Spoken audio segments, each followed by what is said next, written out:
Bus ಎಲ್ಲರಿಗೂ welcome back to ಸಾಗ stories ಮಗ. Welcome back. RCB 2026 probable predicted strongest possible playing eleven ಯಾವ ಥರ ಇರಬೇಕು ಈ ಸೀಸನ್ದು ಅಂತ ನೋಡುವಂಥ ಸಮಯ. ಹೌದು, ಆಕ್ಷನ್ ಟೈಮಲ್ಲಿ ಅಲ್ಲಿ ಇಲ್ಲಿ ಎಲ್ಲ ವಿಡಿಯೋ ಮಾಡಿದ್ದೆ, ಬಟ್ ಇವಾಗ ಯಾವ ಥರ ಕಾಣಿಸ್ಕೊಬೋದು RCBಯ ಸ್ಟ್ರಾಂಗೆಸ್ಟ್ ಪಾಸಿಬಲ್ ಲೆವೆನ್ನು. ಸೊ ಎಲ್ಲರಿಗೂ ಗೊತ್ತಿದೆ, ಏನೇನು ಸಸ್ಪೆನ್ಸು ಅದು ಇದು ಎಲ್ಲ ಏನಿಲ್ಲ. ಎಲ್ಲೇನು ಮೆಗಾ ಆಕ್ಷನ್ ಇವಾಗೇನು ಕಂಪ್ಲೀಟ್ ಮಾಡ್ಕೊಂಡು ಬಂದಿಲ್ಲ, ಯಾಕಂದರೆ ಇದು ಮಿನಿ ಆಕ್ಷನ್ ಆಗಿರೋದು. ಸೊ ಈ ಸೀಸನಲ್ಲಿ ನಮಗೆ ಆಕ್ಷನಲ್ಲಿ ಸಿಕ್ಕಿರುವಂಥ ಮಿನಿಮಲ್ ಪ್ಲೇಯರ್ಸ್ಗಳು ಎಲ್ಲ ಮ್ಯಾಕ್ಸಿಮಮ್ಮು ಅವರ ಕೆಪಾಬಿಲಿಟಿನ ತೋರಿಸೋವಂಥ ಪ್ಲೇಯರ್ಸ್ಗಳನ್ನೇ RCB ತೊಗೊಂಡಿರೋದು. ಈ ಸೀಸನ್ RCB ಸಖತ್ತಾಗಿ ಆಕ್ಷನ್ ಮಾಡಿದೆ. ನಾನು ಡಿಸ್ಪ್ಲೇ ಮಾಡ್ತೀನಿ, ನೋಡ್ತಿರ್ಬೋದು RCBಯ ಕರೆಂಟ್ ಸ್ಕ್ವಾಡು 25 ಮೆಂಬರ್ಸ್ಗಳ ಸ್ಕ್ವಾಡು ಯಾವ ಥರ ಕಾಣಿಸ್ತಾ ಇದೆ ಅಂತ. ಸೈಕ್ ಟೀಮ್ ಥರ ಕಾಣಿಸ್ತಿದೆ. ಆಬ್ವಿಯಸ್ಲಿ ಸೈಕಾಗಿ ಇರಲೇಬೇಕು, ಯಾಕೆ ಅಂದರೆ ಡಿಫೆಂಡಿಂಗ್ ಚಾಂಪಿಯನ್ಸ್ ಗುರು ನಾವು. ಏನು ಸುಮ್ಮನೆ ಮಾತಾ, ಕೋರ್ ಟೀಮ್ನ ರಿಟೈನ್ ಮಾಡ್ಕೊಂಡಿದ್ದೀವಿ ನಾವು. ವೆರಿ ಫ್ಯೂ ಪ್ಲೇಯರ್ಸ್ಗಳನ್ನ ಈಚೆಗಡೆ ಬಿಟ್ಟಿದ್ದು ಆ್ಯಂಡ್ ವೆರಿ ಫ್ಯೂ ಪ್ಲೇಯರ್ಸ್ಗಳನ್ನ ಒಳಗಡೆ ತೊಗೊಂಬಂದಿರೋವಂಥದ್ದು. ಸೊ ಈ ಟೀಮ್ನ ನೋಡ್ತು ಅಂತಂದರೆ ಜೆನ್ಯೂನ್ ಬ್ಯಾಟರ್ಸ್ಗಳು 3 ಜನ ಇದ್ದಾರೆ, ಆ್ಯಂಡ್ ಜೆನ್ಯೂನ್ ವಿಕೆಟ್ ಕೀಪರ್ಸ್ಗಳು 3 ಜನ ಇದ್ದಾರೆ, ಆ್ಯಂಡ್ ಆಲ್ರೌಂಡರ್ಸ್ಗಳು ಸಿಕ್ಕಾಪಟ್ಟೆ ಇದ್ದಾರೆ, ಆ್ಯಂಡ್ ಬೌಲರ್ಸ್ಗಳು ಕೂಡ ಸಿಕ್ಕಾಪಟ್ಟೆ ಇದ್ದಾರೆ. ಒಟ್ಟಲ್ಲಿ ಜೆನ್ಯೂನ್ ಬ್ಯಾಟರ್ಸ್ಗಳು ಅಂತ ಬಂದಾಗ ನಮ್ಮ ಟೀಮ್ದು ಮೇಯ್ನ್ ಸ್ಟ್ರೆಂತ್ ಏನು ಗೊತ್ತಾ, ನಮ್ಮ ಆಲ್ರೌಂಡಿಂಗ್ ಡಿಪಾರ್ಟ್ಮೆಂಟೇ ನಮ್ಮ ಮೇಯ್ನ್ ಸ್ಟ್ರೆಂತು. ವೀಕ್ನೆಸ್ ಎಲ್ಲ ಕೇಳಕ್ಕೆ ಹೋಗ್ಬಿಡಿ ಡಿಫೆಂಡಿಂಗ್ ಚಾಂಪಿಯನ್ಸ್ ಹತ್ರ. ವೀಕ್ನೆಸ್ ಅಂತ ನಾವು ತೋರಿಸ್ಕೊಳ್ಳೇ ಇಲ್ಲ ಲಾಸ್ಟ್ ಸೀಸನು, ಯಾಕಂದರೆ ಆ ಥರ ಏನೇ ಮಾಡಿದ್ರು ಕೂಡ ಜಯಿಸಿ ಬಂದಿದ್ವು ಎಲ್ಲರ ಮೇಲೂ ಕೂಡ. ಸೊ ನೋಡ್ತಾ ಇರ್ಬೋದು ಯಾವ ಥರ ಇದೆ ಅಂತ ಸ್ಕ್ವಾಡು. ಸೊ ಈ ಸ್ಕ್ವಾಡನ್ನ ನೋಡ್ಬಿಟ್ಟು ನಿಮ್ಮ ಒಂದು ಪಾಸಿಬಲ್ ಸ್ಟ್ರಾಂಗೆಸ್ಟ್ ಪ್ಲೇಯಿಂಗ್ ಲೆವೆನ್ನ ಡಿಸೈಡ್ ಮಾಡಿಬಿಟ್ಟು ಕಾಮೆಂಟ್ ಸೆಕ್ಷನಲ್ಲಿ ಹಾಕಿ. ಈ ವಿಡಿಯೋನ ಕಂಪ್ಲೀಟಾಗಿ ನೋಡಿಬಿಟ್ಟು ಆಮೇಲೆ ಹಾಕಿ ಮಗ. ಸೊ ನಮಗೆ ಎಲ್ಲದರಲ್ಲೂ ಕೂಡ ಆಪ್ಷನ್ಸ್ ಅನ್ನೋದಿದೆ. ಬೌಲಿಂಗ್ ವಿಚಾರಕ್ಕೆ ಬಂತು ಅಂದರೆ ಬೌಲಿಂಗಲ್ಲೂ ಬೇಜಾನ್ ಆಪ್ಷನ್ಸು. ಪೇಸ್ ಅಂತ ಬಂದಾಗ ಪೇಸ್ಗೂ ಸಿಕ್ಕಾಪಟ್ಟೆ ಆಪ್ಷನ್ಸ್ ಇದೆ.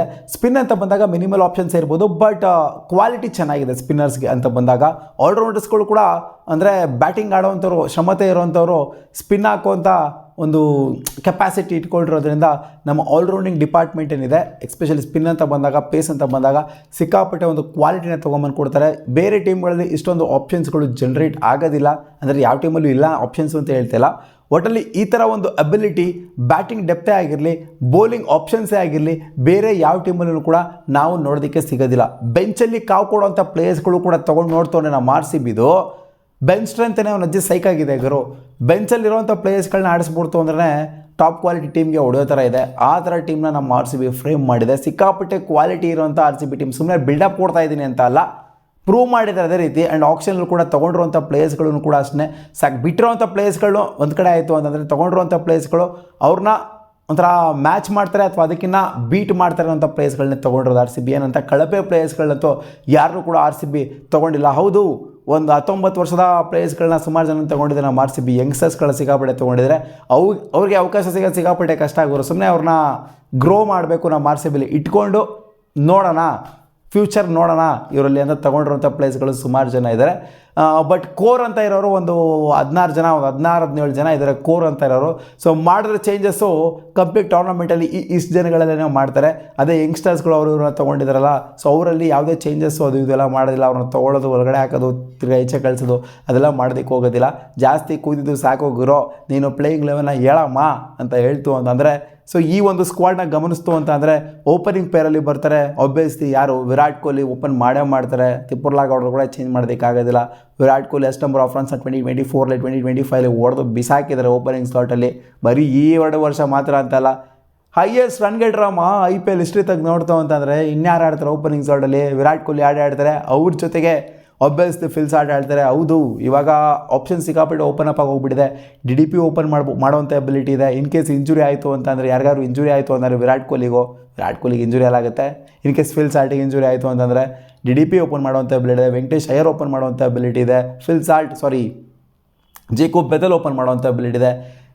ಎಷ್ಟು ಆಪ್ಷನ್ಸ್ಗಳು ಓಪನ್ ಅಪ್ ಆಗಿದೆ ಅಂತಂದರೆ, ಕೂತ್ಕೊಂಡು ಅಲ್ಲಿ ಬೆಂಚಲ್ಲಿರೋ, ಅದೇ ಹೇಳಿದ್ನಲ್ಲ, ಕೂತ್ಕೊಂಡು ಬೆಂಚಲ್ಲಿರೋರು ಕೂಡ ಬಂದ್ಬಿಟ್ಟು ಇಲ್ಲಿ ಇಂಪ್ಯಾಕ್ಟ್ನ ಸಖತ್ತಾಗೆ ತೋರಿಸ್ಬೋದು. ಮ್ಯಾಚ್ ವಿನರ್ಸ್ಗಳು ಆಗ್ಬಿಡ್ಬೋದು. ಆ ಥರ ನಮ್ಮ ಬೆಂಚ್ ಸ್ಟ್ರೆಂತ್ನೂ ಕೂಡ ಇದೆ. ಈ ಕಡೆಯಿಂದ ನಂಬರ್ 3ಗೆ ಬರ್ತಾರೆ. Obviously it's Devdutt Padikkal. ವೆಂಕಟೇಶ್ ಅಯ್ಯರ್ನ ನಂಬರ್ 3ಲಿ ಆಡಿಸುವಂಥ ಚಾನ್ಸಸ್ ಏನಿದೆ ಇದು ಸಿಕ್ಕಾಪಟ್ಟೆ ಕಮ್ಮಿ ಕಾಣಿಸಿದೆ. ಏನಕ್ಕೆ ಅಂತಂದರೆ ಡೊಮ್ಯಾಸ್ಟಿಕ್ ಸಿಕ್ಕಾಪಟ್ಟೆ ಸೈಕಾಗಿದೆ ದೇವದತ್ ಪಡಿಕ್ಕಲ್ಗೆ. ಆ್ಯಂಡ್ RCBಗೂ ಕೂಡ ಲಾಸ್ಟ್ ಸೀಸನ್ನು ಸಖತ್ತಾಗಿ ಇಂಪ್ಯಾಕ್ಟ್ ಮಾಡಿದ್ದಾರೆ ಅಗ್ರೆಸಿವ್ ಬ್ಯಾಟಿಂಗ್ ಮೂಲಕ. ಯಾವುದೇ ಆ್ಯಂಗಲಲ್ಲೂ ಕೂಡ ವೆಂಕಟೇಶ್ ಅಯ್ಯರು ಮ್ಯಾಚ್ ಮಾಡೋದಕ್ಕೆ ಆಗ್ತಾ ಇಲ್ಲ. ರೀಸೆಂಟ್ ಸ್ಟ್ಯಾಟ್ಸ್ ಎಲ್ಲ ನೋಡ್ತು ಅಂತಂದರೆ ಎಲ್ಲ ದೇವದತ್ ಪಡಿಕ್ಕಲ್ ಪರವಾಗಿನೇ ಇದೆ. ಕರ್ನಾಟಕಕ್ಕೆ ಯಾವ ರೀತಿ ಆಡಿದ್ರು ಅಂತ ಅಂದರೆ T20ನ ತೋರಿಸ್ಬಿಟ್ರು, ಟೆಸ್ಟ್ ಫಾರ್ಮೆಟಲ್ಲಿ T20ನ ತೋರಿಸ್ಬಿಟ್ರು. ಸೊ ಆ ಥರ ಆಡಿರೋಂಥ ಬ್ಯಾಟರ್ನ ಇವರು ಕೂರಿಸ್ತಾರೆ ಅಂತಂದರೆ ಅದು ಖಂಡಿತ RCBಗೆ ಅವಮಾನ. ಇಲ್ಲಿ ವೆಂಕಟೇಶ್ ಅಯ್ಯರ್ ಬಂದ್ಬಿಟ್ರು ಅನ್ನೋ ಮಾತ್ರಕ್ಕೆ ಹೌದು ನಾವು 25 ಕೋಟಿ ಎಲ್ಲ ಬಿಡ್ ಮಾಡಿಬಿಟ್ಟಿದ್ವಿ ಒಂದು ಕಾಲದಲ್ಲಿ ವೆಂಕಟೇಶ್ ಅಯ್ಯರ್ಗೆ ಅಷ್ಟೆಲ್ಲ ಬಿಡ್ ಮಾಡಿದ್ವಿ ಅನ್ನೋ ಕಾರಣಕ್ಕೆ ಕರ್ಕೊಂಬಂದು ಆರಿಸೋದಕ್ಕೆ ಅಂತ ಆಗೋದಿಲ್ಲ. ಒಟ್ಟಲ್ಲಿ ಖಂಡಿತ ಒಂದು ಒಳ್ಳೆ ಬ್ಯಾಕಪ್ ಪ್ಲೇಯರ್ ಆಗಿರ್ತಾರೆ ವೆಂಕಟೇಶ್ ಅಯ್ಯರ್ ಅವರು. ಅಥವಾ ಬೇಕಾದ್ರೆ ಎಲ್ಲಿ ಬೇಕಾದ್ರೂ ಯೂಸ್ ಮಾಡ್ಕೊಬೋದು, ಇನ್ ಕೇಸ್ ಏನು ಆಡಿಸ್ಲೇಬಾರ್ದು ಅಂತ ಏನಿಲ್ಲ. ವೆಂಕಟೇಶ್ ಅಯ್ಯರ್ನ ಆಪರ್ಚುನಿಟಿ ಸಿಕ್ತು ಅಂತಂದರೆ ಅವ್ರು ಖಂಡಿತ ಅವರು ಕೂಡ ಒಳ್ಳೆ ಪ್ಲೇಯರ್ ಏನಿಲ್ಲ, ಡಬ್ಬಾ ಪ್ಲೇಯರ್ ಏನಲ್ಲ. ಬಟ್ ಇಲ್ಲಿ ಅವಕಾಶ ಸಿಗೋದೇ ಕಷ್ಟ ಥರ ಕಾಣಿಸ್ತಿದೆ ವೆಂಕಟೇಶ್ ಅಯ್ಯರ್ ಏನೇ ಕ್ವಾಲಿಟಿನ ತೋರಿಸಿದ್ರು ಕೂಡ. ಸೊ ನನ್ನ ಪ್ರಕಾರ ದೇವದತ್ ಪಡಿಕ್ಕಲ್ ನಂಬರ್ 3 ಅಂತೂ 100% ಆಡ್ತಾರೆ. ನಂಬರ್ 4 ಬರ್ತಾರೆ ರಜತ್ ಪತಿದಾರ್ ಕ್ಯಾಪ್ಟನು. ಸೊ ಇನ್ನೇನು ಕ್ಯಾಪ್ಟನ್ನ ಬಿಟ್ಟು ಹೋಗೋಕ್ಕಾಗ್ತದೆ ಟೀಮು. ಸೊ ಇವರು ಲಾಸ್ಟ್ ಸೀಸನು ಇವರ ಒಂದು ಎಕ್ಸ್ಟ್ರೀಮ್ ಲೆವೆಲ್ ಏನಿದೆ ಅಷ್ಟರ ಮಟ್ಟಿಗೆ ಪ್ರೂವ್ ಮಾಡ್ಕೊಳ್ಳೋದಕ್ಕೆ ಆಗಿಲ್ಲ. ಕ್ಯಾಪ್ಟನ್ಸಿನ ಸಖತ್ತಾಗಿ ಪ್ರೂವ್ ಮಾಡಿದ್ರು. ಬಟ್ ಇಂಡಿವಿಜುವಲ್ ಪರ್ಫಾರ್ಮೆನ್ಸ್ ಅಂತ ಬಂದಾಗ ಹೆವಿ ಲೆವೆಲಲ್ಲಿ ಪ್ರೂವ್ ಮಾಡಿಲ್ಲ. ಬೇರೆಯವರೆಲ್ಲ ಸಖತ್ತಾಗಿ ಆಡಿದ್ದಾರೆ. ಬಟ್ ರಜತ್ ಪತಿದಾರ್ಗೆ ರಿಯಲ್ ಟೆಸ್ಟ್ ಇರುತ್ತೆ ಈ ಒಂದು ಟೂರ್ನಮೆಂಟಲ್ಲಿ. ನೋಡೋಣ ಹೆಂಗೆ ಪರ್ಫಾರ್ಮ್ ಮಾಡ್ತಾರೆ ನಮ್ಮ ಕ್ಯಾಪ್ಟನ್ ಅಂತ. ನಂಬರ್ 5 ಅಂತ ಬಂದಾಗ ಲೆಫ್ಟ್ ಹ್ಯಾಂಡ್ ಬೇಕಾದ್ರೂ ಬರ್ಬೋದು, ರೈಟ್ ಹ್ಯಾಂಡ್ ಬೇಕಾದ್ರೂ ಬರ್ಬೋದು. ಅದು ಕಾಂಬಿನೇಷನ್ ಮೇಲೆ ಡಿಪೆಂಡೆಂಟ್ ಆಗಿರುತ್ತೆ. ಜಿತೇಶ್ ಶರ್ಮಾ ಯೂಶಲಿ ಬರ್ತಾರೆ. ಜಿತೇಶ್ ಶರ್ಮಾನ ಇಲ್ಲಿ ನಾವು ಎಕ್ಸ್ಪೆಕ್ಟ್ ಮಾಡ್ತೀವಿ. ಇವರಂತೂ ಪಕ್ಕ ಆಡ್ತಾರೆ ಇವರು. ಜಿತೇಶ್ ಶರ್ಮಾಗೆ ಅವಕಾಶ ಸಿಗುತ್ತಾ ಸಿಗಲ್ವಾ ಅನ್ನೋ ಥರ ಇತ್ತು. ಬಟ್ ಅವರು ಗೆಲ್ಸ್ತಂಥ ರೀತಿ ಏನಿದ್ದಾವೆ ಅನ್ಬಿಲೀವಬಲ್ ಆಗಿ ಗೆಲ್ಸ್ತಂಥದ್ದು. ಅವ್ರನ್ನ ಒಂಥರ ಪಕ್ಕಾ ಪ್ಲೇಯರ್ನ ಮಾಡಿಬಿಟ್ಟು ಬಿಟ್ಬಿಟ್ಟಿದೆ RCBಲಿ. ನಂಬರ್ 5 ಇವ್ರು ಖಂಡಿತ ಬಂದೇ ಬರ್ತಾರೆ. ನಂಬರ್ 6 ನಾವು ಎಕ್ಸ್ಪೆಕ್ಟ್ ಮಾಡ್ಬೋದು ಕೃಣಾಲ್ ಪಾಂಡ್ಯನ, ಯಾಕಂದರೆ ಲೆಫ್ಟ್ ಹ್ಯಾಂಡ್ ಆಗಿರೋದ್ರಿಂದ. ಸೊ ಇವರು ಬರೋವಂಥ ಚಾನ್ಸಸ್ ಇರುತ್ತೆ. ನಂಬರ್ 6 ಪಕ್ಕಾ ಪ್ಲೇಯರ್ಗಳು ಆಡ್ತಾರೆ ಲೆವೆನಲ್ಲಿ. ಬಟ್ ಅದೇ ಬ್ಯಾಟಿಂಗಲ್ಲಿ ಯಾವ ಆರ್ಡ್ರಲ್ಲಿ ಬರ್ತಾರೆ ಅನ್ನೋ ಸ್ವಲ್ಪ ಕನ್ಫ್ಯೂಷನ್ ಅಷ್ಟೇ. ಇನ್ಫ್ಯಾಕ್ಟ್ ಲಾಸ್ಟ್ ಸೀಸನು ಮ್ಯಾಚ್ಗಳನ್ನ ಬ್ಯಾಟಿಂಗಲ್ಲೂ ಕೂಡ ಗೆಲ್ಸಿದ್ರೆ ಕೃಣಾಲ್ ಪಾಂಡ್ಯ, ಅದಂತೂ ಮರೆಯೋಂಗೇ ಇಲ್ಲ. ನಂಬರ್ 7 ಅಂತ ಬಂದಾಗ ಖಂಡಿತ ಬರ್ತಾರೆ ಟೀಮ್ ಡೇವಿಡ್ ಅವರು. ಜೆನ್ಯೂನ್ ಬ್ಯಾಟ್ರ್ ಆಗಿರ್ಬೋದು. ಲಾಸ್ಟ್ ಸೀಸನ್ ಜೆನ್ಯೂನ್ ಬ್ಯಾಟ್ರಾಗಿ ಆಡಿದ್ರು. ಬೌಲಿಂಗ್ ಎಲ್ಲ ಏನೂ ಮಾಡಿಲ್ಲ. ಸದ್ಯದ ಮಟ್ಟಿಗೆ ಅವ್ರು ಬೌಲಿಂಗಿಂದ ಏನು ಇಂಪ್ಯಾಕ್ಟ್ ಏನೂ ಮಾಡ್ತಾ ಇಲ್ಲ. ಅವ್ರು ಆಡೋದು ಜೆನ್ಯೂನ್ ಬ್ಯಾಟ್ರಾಗಿಯೇ ಆಡ್ತಾ ಇದ್ದಾರೆ. ನೋಡಿ RCB ಯೂಸ್ ಮಾಡ್ಕೊಳ್ಳೋವಂಥ ರೀತಿ ಏನಿದೆ ಇವ್ರನ್ನ, ಅದನ್ನು ಆಸ್ಟ್ರೇಲಿಯನ್ ಟೀಮು ಕೂಡ ಯೂಸ್ ಮಾಡ್ಕೊಂಡಿಲ್ಲ. ಆ ರೇಂಜಿಗೆ ಯೂಸ್ ಮಾಡ್ಕೊಳುತ್ತೆ ನಮ್ಮ RCB. ಅಲ್ಲಿ ಬಂದ್ಬಿಟ್ಟು ಬಾಟಮಲ್ಲಿ ಹಾಕೊಂಡು ಚೆಚ್ತಾರೆ. ಇವ್ರ ಜೊತೆಗೆ ರೊಮ್ಯಾರಿಯೋ ಶೆಫರ್ಡ್ ನಂಬರ್ 7 ಆ್ಯಂಡ್ ನಂಬರ್ 8 ಬಂತು ಅಂತಂದರೆ ಧ್ವಂಸ ಮಾಡಿ ಇಟ್ಬಿಡ್ತಾರೆ ಇವರು ಇಬ್ಬರೂ. ಏನಲ್ಲೇನು ಮಾಡ್ತಾರೆ ಅಂತ ಹೇಳ್ತಿಲ್ಲ, ಮಾಡಿದ್ದಾರೆ. ಲಾಸ್ಟ್ ಸೀಸನು ರುಬ್ರು ಇಕ್ಬಿಟ್ರು ಹಂಗೇನೆ CSKಗೆ ರೊಮ್ಯಾರಿಯೋ ಶೆಫರ್ಡು. ಆ ಮ್ಯಾಚ್ ಇನ್ನೂ ಸಹ ಕಣ್ಮುಂದೆ ಕಟ್ದಂಗೆ ಐತೆ. ಬರೀ ಅವ್ರ ಮೇಲೆ ಮಾತ್ರ ಅಂತಲ್ಲ, ಎಲ್ಲರ ಮೇಲೂ ಕೂಡ ನಮ್ಮ ಬ್ಯಾಟಿಂಗ್ ಆರ್ಡರ್ ಏನಿದೆ ನಂಬರ್ 8 ನಂಬರ್ 9ವರೆಗೂ ಕೂಡ ಸೈಕಾಗಿರೋಂಥ ಬ್ಯಾಟಿಂಗ್ ಆರ್ಡರ್ ಇಟ್ಕೊಟ್ರು ಅಂತ ನಮ್ಮ RCB. ಈ ಸಲ ನಂಬರ್ 9 ಅಂತ ಏನು ಕೇಳ್ತಾ ಇದ್ದೀನಿ ಅಂತಂದರೆ just because of Mangesh Yadav quality ಆಲ್ರೌಂಡರ್ನ ನಮ್ಮ RCB ತೊಗೊಂಡಿದೆ. ಹೌದು, ಹೊಸದಾಗಿ ತೊಗೊಂಡಿರೋಂಥ ಪ್ಲೇಯರ್ಸ್ಗಳಲ್ಲಿ ಮೋರ್ ಪ್ರಿಫರೆನ್ಸ್ ಯಾರಿಗಿರುತ್ತೆ ಅಂತಂದರೆ ಅದು ಮಂಗೇಶ್ ಯಾದವ್ಗಿರುತ್ತೆ. ಮಧ್ಯಪ್ರದೇಶ್ಗೆ ಆಡೋವಂಥ ಪ್ಲೇಯರು. ರಜತ್ ಪತಿದಾರ್ ಕ್ಯಾಪ್ಟನ್ಸಿಲಿ ಪಳಗಿರೋವಂಥ ಪ್ಲೇಯರು. ಸೊ ಇಲ್ಲೂ ಕೂಡ ರಜತ್ ಪತಿದಾರನೇ ಇರೋದ್ರಿಂದ ಸೊ ಅವ್ರನ್ನ ಎಳ್ಕೊಂಬರ್ತಾರೆ, ಸ್ಟ್ರೈಟ್ ಅವೇ ಎಳ್ಕೊಂಬರ್ತಾರೆ ಅಂತ ನನಗೇನೋ ಅನ್ನಿಸ್ತಾ ಇದೆ. ಯಾಕೆ ಅಂತಂದರೆ ಇಲ್ಲಿ ಎಸ್ ದಯಾಳ್ನ ತೊಗೊಂಡು ನೋಡ್ತು ಅಂತ ಕನ್ಸಿಡರ್ ಮಾಡ್ತು ಅಂತಂದರೆ ಎಸ್ ದಯಾಳ್ ಬಂದರೂ ಕೂಡ ಸ್ಕ್ವಾಡಿಗೆ ಜಾಯ್ನ್ ಆದರೂ ಕೂಡ ಅವರು 1 ವರ್ಷದಿಂದ ಕ್ರಿಕೆಟೇ ಆಡಿಲ್ಲ ಎಸ್ ದಯಾಳು. ಅವ್ರನ್ನ ಇವಾಗ ಅವರ ಫಿಟ್ನೆಸ್ ಕಡೆ ಗಮನ ಕೊಡ್ತಾ ಇದ್ದಾರೆ. ಸ್ಟ್ರೈಟ್ ಅವೇ ಬಂದ್ಬಿಟ್ಟು ವಾಕಿಂಗ್ ಮಾಡ್ಕೊಂಡು ಬಂದ್ಬಿಟ್ಟು ಇಂಪ್ಯಾಕ್ಟ್ನ ಮಾಡೋದು ಸಿಕ್ಕಾಪಟ್ಟೆ ಕಷ್ಟ ಇರುತ್ತೆ. ಅವರ ಫಿಟ್ನೆಸ್ ಕಡೆ ಗಮನ ಫಸ್ಟು ಕೊಡಲಿ, ಸ್ವಲ್ಪ ರಿಕವರ್ ಆಗಲಿ, ಸ್ವಲ್ಪ ಫ್ರೆಶ್ ಆಗಲಿ ಎಸ್ ದಯಾಳ್ ಅವರು. ಅಲ್ಲಿವರೆಗೂ ಕೂಡ ಇವ್ರಿಗೆ ಅವಕಾಶ ಕೊಡಬೇಕು ಅಂತ ನಾನು ಕೂಡ ಹೇಳ್ತೀನಿ. ಮಂಗೇಶ್ ಯಾದವ್ ಸಿಕ್ಕಾಪಟ್ಟೆ ಇಂಪ್ರೆಸ್ ಮಾಡಿದರೆ ಡೊಮ್ಯಾಸ್ಟಿಕಲ್ಲಿ. ಒಳ್ಳೆ ಲೆಫ್ಟ್ ಆರ್ಮ್ ಪೇಸ್ನ ಇಟ್ಟಿದ್ದಾರೆ. ಜೊತೆಗೆ ಒಳ್ಳೆ ಬ್ಯಾಟಿಂಗ್ ಆಡುವಂಥ ಎಬಿಲಿಟಿ ಇದೆ. ಅಗ್ರೆಸಿವ್ ಆಗಿ ಗುದ್ದೋವಂಥ ಎಬಿಲಿಟಿ ಇದೆ ಬಾಟಮಲ್ಲಿ ಬಂದ್ಬಿಟ್ಟು. ಈ ಥರ ಏನಾದ್ರು ತೊಗೊಂಡೋಯ್ತು ಅಂತಂದರೆ ಎಸ್ ದಯಾಳ್ ಅವರ ಜಾಗದಲ್ಲಿ ಇವ್ರು ಬಂದ್ಬಿಟ್ಟು ಏನಾದ್ರು ಸಖತ್ತಾಗಿ ಇಂಪ್ಯಾಕ್ಟ್ ಮಾಡ್ತು ಅಂತಂದರೆ ಇನ್ ಕೇಸ್ RCB ಬ್ಯಾಟಿಂಗ್ ಸಖತ್ತಾಗಿ ಕೊಲ್ಯಾಪ್ಸ್ ಆಗಿ ಹೆವಿ ಕೊಲ್ಯಾಪ್ಸ್ ಆಗಿ ಇವರನ್ನು ಮಸ್ತಾಗಿ ಆಡ್ಬಿಡ್ತು ಅಂತಂದರೆ ಮತ್ತೊಬ್ಬ ಹೀರೋ ಉಟ್ಕೊಂಡ್ಬಿಡ್ತಾರೆ. ಸಮ ಲೈಕ್ ಜಿತೇಶ್ ಶರ್ಮಾ ಉಟ್ಕೊಂಡ್ಬಿಡ್ತಾರೆ RCBಗೆ ಅಂತ ಅಂದ್ಕೊಳ್ಳಿ. ಬ್ಯಾಟಿಂಗ್ ಎಬಿಲಿಟಿ ಸಿಕ್ಕಾಪಟ್ಟೆ ಚೆನ್ನಾಗಿದೆ ಗುರು ಮಂಗೇಶ್ ಯಾದವ್ಗೆ, ನೋ ಡೌಟ್. ಯಾಕಂದರೆ ಸಖತ್ತಾಗಿ ಆಡಿದ್ದಾರೆ. ಬೌಲಿಂಗ್ ಎಬಿಲಿಟಿ ಕೂಡ ಸಖತ್ತಾಗಿರುತ್ತೆ. ಟೂರ್ನಮೆಂಟ್ ಅಷ್ಟು ನಂಬರ್ ಆಫ್ ವಿಕೆಟ್ಸ್ನ ಎತ್ತಿದ್ದಾರೆ. ಸೊ ಅದರಿಂದ ಇವ್ರು ಆಡಬೇಕು ಅಂತ ಹೇಳ್ತೀನಿ. ನಂಬರ್ 9 ನಂಬರ್ 10 ಅಂತ ಬಂದಾಗ ಭುವನೇಶ್ವರ್ ಕುಮಾರ್ 100% ಆಡ್ತಾರೆ. ಎಕ್ಸ್ಪೀರಿಯನ್ಸ್ ಅಷ್ಟೊಂದಿದೆ. ಆ್ಯಂಡ್ ನಂಬರ್ 11 ಅಂತ ಬಂದಾಗ ಜಾಶ್ ಹೆಸಲ್ವುಡ್ ಖಂಡಿತ ಆಡ್ತಾರೆ. ಅಂದರೆ ಅದೇ ಕ್ಲಿಯರೆನ್ಸ್ ಮೇಲೆ ಡಿಪೆಂಡೆಂಟ್ ಆಗಿರುತ್ತೆ. ಬಟ್ ಆದರೂ ನಾನು ಟಾಪ್ ಕ್ವಾಲಿಟಿ ಟೀಮ್ನ ಹೇಳ್ತಾ ಇರೋದು. ಇಲ್ಲ ಗುರು, ಇರೋವಂಥ 25 ಮೆಂಬರ್ಸ್ ಸ್ಕ್ವಾಡಲ್ಲಿ ಟಾಪ್ ಕ್ವಾಲಿಟಿ ಟೀಮ್ ಅಂತ ಅಂದರೆ ಟಾಪ್ 11 ಅಂತಂದರೆ ಈ ಥರ ಇರುತ್ತೆ ಅಂತ. ನಂಬರ್ 10 ಭುವಿ, ನಂಬರ್ 11 ಜಾಶ್ ಹೆಸಲ್ವುಡ್. ಸಿಕ್ಕಾಪಟ್ಟೆ ಎಕ್ಸ್ಪೀರಿಯನ್ಸ್ನ ತೊಗೊಂಬರ್ತಾರೆ. ಜೊತೆಗೆ ಯಂಗ್ಸ್ಟರ್ ಇವ್ರು ಆ್ಯಡ್ ಆಯಿತು ಅಂತ ಅಂದರೆ ಪೇಸಿಗೆ ಮಂಗೇಶ್ ಯಾದವ್ ಅವರು ವೇರಿಯೇಷನ್ ಕೂಡ ಇದೆ ಲೆಫ್ಟ್ ಹ್ಯಾಂಡ್ ಪೇಸ್ ಅಂತ ಬಂದಾಗ. ಸೊ ಓವರಾಲ್ ತೊಗೊಂಡು ನೋಡ್ತು ಅಂತ ಅಂದಾಗ ಸುಯಾಶ್ ಶರ್ಮನ ಇಂಪ್ಯಾಕ್ಟ್ ಪ್ಲೇಯರ್ ಆಗಿ ತೊಗೊಳ್ಳೋಂಥ ಚಾನ್ಸಸ್ ಇರುತ್ತೆ. ಹೌದಲ್ವಾ, ಲಾಸ್ಟ್ ಸೀಸನ್ ಇಂಪ್ಯಾಕ್ಟ್ ಅವ್ರು ಹಂಗೇನಲ್ವಾ ಮಾಡಿದ್ದು, ಇಂಪ್ಯಾಕ್ಟ್ ಪ್ಲೇಯರ್ ಆಗಿ ಬಂದುಬಿಟ್ಟರೆ ಸಿಕ್ಕಾಪಟ್ಟೆ ಇಂಪ್ಯಾಕ್ಟ್ ಮಾಡಿದ್ದು.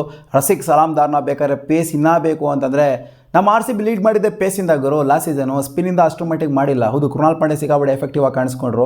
ಇವರು ಕೂಡ ಸುಯಾಶ್ ಕೂಡ ಕೆಲವೊಂದು ಮ್ಯಾಚಲ್ಲಿ ಎಫೆಕ್ಟಿವ್ ಆಗಿ ಕಾಣಿಸ್ಕೊಂಡ್ರು. ಬಟ್ ನಮ್ಮ RCB ಮೇಯ್ನಾಗಿ ಗೆದ್ದಿದ್ದೇನೆ ಪೇಸಿಂದ. ಯಾಕಂದರೆ ಆ ಥರ ಹ್ಯಾಂಡಲ್ ಮಾಡಿದ್ದು ಪೇಸ್ ಅಟ್ಯಾಕ್ನ ಜಾಶ್ ಹೆಸಲ್ವುಡ್ ಅವರು, ಭುವಿ ಅವರು. ಸೊ RCBಗೆ ಸ್ಪಿನ್ ಬೇಕೇ ಬೇಕು 100%. ಒಂದು 3-4 ಜನ ಸ್ಪಿನ್ನರ್ಸ್ ಬೇಕೇ ಬೇಕು ಅನ್ನೋ ಥರ ಏನೂ ಇಲ್ಲ.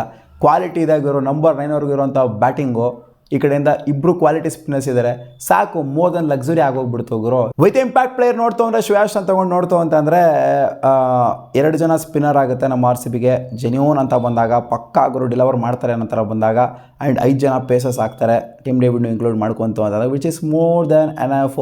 5 ಜನ ಲಾಸ್ಟ್ ಟೈಮ್ ನೋಡಿದ್ದಾರೆ ಅಂತಂದರೆ ಆರ್ ಸಿ ಬಿ 5 ಜನ ಆಪ್ಷನ್ಸ್ ಜೊತೆಗೇ ಆಟ ಆಡೋದನ್ನ ನೋಡಿದ್ವಿ, ಜಾಸ್ತಿ ಆಟ ಆಡೋದನ್ನ ನೋಡಿದ್ವಿ. 6 ಓಕೆ, 7 ಸಿಕ್ಕಾಪಡೆ ಲಕ್ಸುರಿನೇ ಆಯಿತು. So okay, R C B ಆರಾಮಾಗೆ ನೋಡಿ ಗುರು, 9 ಕೂಡ ಬ್ಯಾಟಿಂಗ್ ಸಾಲಿಡ್ ಆಗಿದೆ. ಇಲ್ಲಿ ಬೌಲಿಂಗಲ್ಲಿ ಸ್ವಲ್ಪ ಹಂಗೆ ಹಿಂಗೆ ಆದ್ರೂ ಕೂಡ ನಡೆಯುತ್ತೆ. ಈ ಥರ ಒಂದು ಬ್ಯಾಟಿಂಗ್ ಯೂನಿಟ್ ಇದೆ ಅಂತಂದರೆ ಎದುರುಗಾಳಿ ಟೀಮು ಹುಚ್ಚ ಉಯ್ಕೊಂಡ್ಬಿಡ್ತು ಗುರು. ಹಂಗೇ ಇದು ನಾವು ಹೆಂಗರು ಔಟ್ ಮಾಡೋದು ಇವ್ರನ್ನೆಲ್ಲ ಅಂತ ಅನಿಸ್ಬಿಡುತ್ತೆ ಅಪೋನೆಂಟ್ ಟೀಮಿಗೆ. ಏನೇ ಸ್ಟ್ರಾಂಗ್ ಆಗಿರಲಿ ಅವರ ಬೌಲಿಂಗ್ ಯೂನಿಟು, 9 ಕೂಡ ಬ್ಯಾಟಿಂಗ್ ಇದೆ ಅಂತಂದರೆ ಸೈಕಾಗಿ ಹೋಗ್ಬಿಡ್ತಾರೆ ಆಪೋನೆಂಟ್ಸ್ಗಳು. ಸೊ ನಿಮಗೆ ಏನಿಸುತ್ತಪ್ಪ ಈ ಒಂದು ಯೂನಿಟು, ಈ ಒಂದು 11? ನಾನು ಎಸ್ಡ್ಯಾಳ್ನ ಈಚೆ ಇಟ್ಟಿದ್ದೀನಿ, ಲಾಸ್ಟ್ ಟೈಮ್ ಎಸ್ಡ್ಯಾಳ್ ಒಳಗಡೆ ಇದ್ದರು. ಸೊ ನಿಮಗೆ ಅನಿಸಿದೆ ಮಂಗೇಶ್ ಯಾದವ್ನ ನಾನು ಒಳಗಡೆ ಇಟ್ಕೊಂಡಿರೋದು, ಮಂಗೇಶ್ ಯಾದವ್ನ ಆಡಿಸ್ಬೇಕಾ ಅಥವಾ ಎಸ್ಡ್ಯಾಳ್ನ ಆಡಿಸ್ಬೇಕಾ? ಕಾಮೆಂಟ್ ಸೆಕ್ಷನ್ ಕಾಮೆಂಟ್ ಮಾಡಿ ತಿಳಿಸಿ ಮಗ. ಮತ್ತೆ ಸಿಗುವ ಮುಂದಿನ ವಿಡಿಯೋದಲ್ಲಿ.